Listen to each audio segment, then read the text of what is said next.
Dumepensa si Senate President Tito Soto sa desisyong palitan si Senator Amy Marcos bilang chairperson ng Senate Committee on Foreign Relations.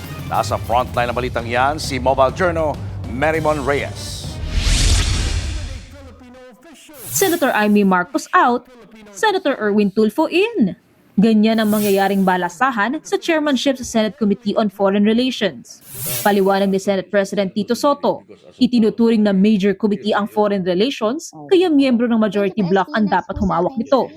Matatanda ang napunta sa minorya ang senadora matapos ang rigodon sa Senado noong isang taon. Paglilinaw ni Soto, walang kinalaman ang desisyon sa hindi pagpirma ni Senator Amy sa ipinasang resolusyon ng Senado. Laban ito sa pambabatikos ng ilang opisyal ng Chinese Embassy sa ilang government officials.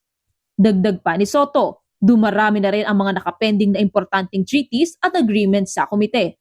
Dahil dito, napagdesisyonan nilang ibigay na ang Committee on Foreign Relations sa mayorya. Tama-tama, nung una kami nag-uusap-usap pa lang nung September.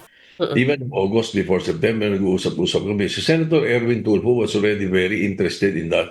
Hindi lang namin ginalaw muna kay Senator Marcos thinking that she might opt to jive with the majority as far as issue of foreign relations is concerned. Posibleng i-manifest na sa plenaryo sa Lunes ang pagpapalit ng chairmanship. Ibibigay naman kay Senator Amy ang Committee on Constitutional Amendments na bibitawan ni Senator Kiko Pangilinan. Pero tugon daw ng senadora. Sabi niya, nung sinabi niya na pwedeng may open yung constitutional amendments, baka yun ang gusto niya. Hindi raw siya interesado ron. Kung ayaw raw ng senadora, mananatili ang komite kay Pangilinan.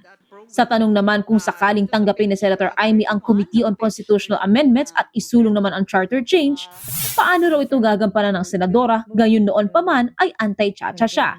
Sagot ni Soto, Mabuti na naayon niya. sinusubukan pa naming kunan ng pahayag ang senadora pero wala pa siyang tugon. Nagbabalita mula sa Frontline, Mobile Journal Merimon Reyes.